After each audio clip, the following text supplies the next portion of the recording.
एक बार महात्मा बुद्ध भ्रमण पर थे। इसी क्रम में वे एक गांव में ठहरे। गांव में महात्मा बुद्ध को देखने के लिए भीड़ इकट्ठा हो गई।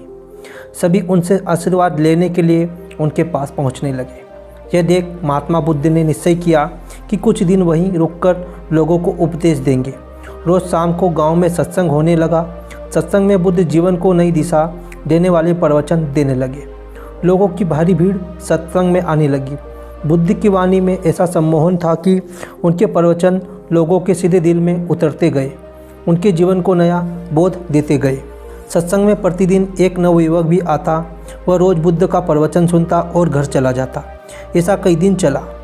एक दिन प्रवचन समाप्त होने के पश्चात वह युवक बुद्ध के पास गया और बोला, महाराज, मैं कई दिनों से आपके प्रवचन सुनते आ रहा हूँ, लेकिन यहाँ से जाने के पश्चात मैं अपने गृहस्थ जीवन में वैसा आचरण नहीं कर पा रहा हूँ जैसा कि यहाँ से सुनकर जाता हूँ।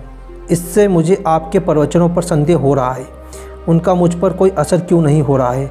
आप ही बताएं, मैं क्या करूँ? बुद्ध ने युवक को एक बाँस की टोकरी देते हुए कहा कि वह उसमें पानी भर कर लाए। युवक टोकरी में जल भरकर ले आया। बुद्ध ने उस टोकरी में प्रतिदिन जल भरने को कहा। युवक रोज़ टोकरी में जल भरकर लाने लगा। कुछ दिन बाद बुद्ध ने उस युवक से पूछा कि तुम इतने दिनों से टोकरी में जल भर रहे हो, क्या तुम्हें टोकरी में कोई अंतर नज़र आया? युवक ने कहा, हाँ, पहले टोकरी बहुत गंदी थी, उसमें मिट्टी जमा थी। रोज़ रोज़ पानी भरने से वह साफ़ हो गई। बुद्ध ने उस युवक को समझाया और कहा, जिस प्रकार इस टोकरी में कुछ दिन जल भरने से इसकी गंदगी दूर हो गई, उसी प्रकार प्रतिदिन सत्संग में आने से एक दिन तुम्हारे जीवन के अंदर भी कुछ सुधार हो जाएगा।